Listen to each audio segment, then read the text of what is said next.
खबरन जो सिलसिलो जारी है। खबर शामिल कंदासीं आवाज़ न्यूज़ चैनल जे रिपोर्टर मौजूद कराची मलिर मां रिपोर्ट नजीब अहमद ख़ास के ख़िदमत अवाम वेलफेयर ऑर्गेनाइज़ेशन जे बानी ऐं चेयरमैन ज़ाहिद रहीम पारां प्रतापगढ़ ऐं अंजुमन इत्तेहाद अल मुस्लिमीन पोर्ट जनरल अस्पताल लांडी नंबर 3 ऐं आलमगीर वेलफेयर ट्रस्ट इंटरनेशनल जे सहकार सां अखियुनि जी 102 मुफ़्त कैंप लॻायूं वियूं, जंहिंमें अखियुनि जी सर्जन डॉक्टर शयान शादमानी जी टीम 54 मरीज़नि जे अखियुनि जो मुआइनो कयो ऐं मौतुनि जे मर्ज़ जी तशख़ीस कई।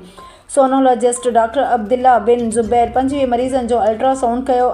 ओड जनरल अस्पताल जे general physician and gynaecologist doctor Tasneem child specialist doctor Gul Mohammad ऐं आलमगीर वेलफेयर ट्रस्ट इंटरनेशनल जे डॉक्टर्स फिजिशियन 380 मरीज़नि जो मुआइनो कयो।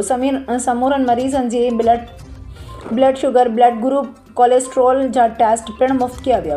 कैंप जे ऑर्गेनाइज़र ज़ाहिद रहीम मीडिया खे ॿुधायो त 31 जनवरी ते अकीला लतीफ़ मेमोरियल अस्पताल नॉर्थ कराची में सभिनी मुस्तहिक़ मरीज़नि जो अमरीकी फोल्डेबल लेंस सां मुकमल मुफ़्त ऑपरेशन कयो वेंदो ऐं खेनि पिकअप ऐं ड्रॉप जूं सहूलियतूं पिणु ॾिनियूं वेंदियूं। हिन Khalil Din Qureshi, general secretary Faisal Shuaib, joint secretary Mohammad Shabbir, information secretary Kashif ऐं रज़ाकारनि जो शुक्रिया अदा कयो, जिन मुफ़्त मेडिकल जूं शानदार इंतज़ामनि लाइ ख़िदमतूं सर अंजाम ॾिनियूं।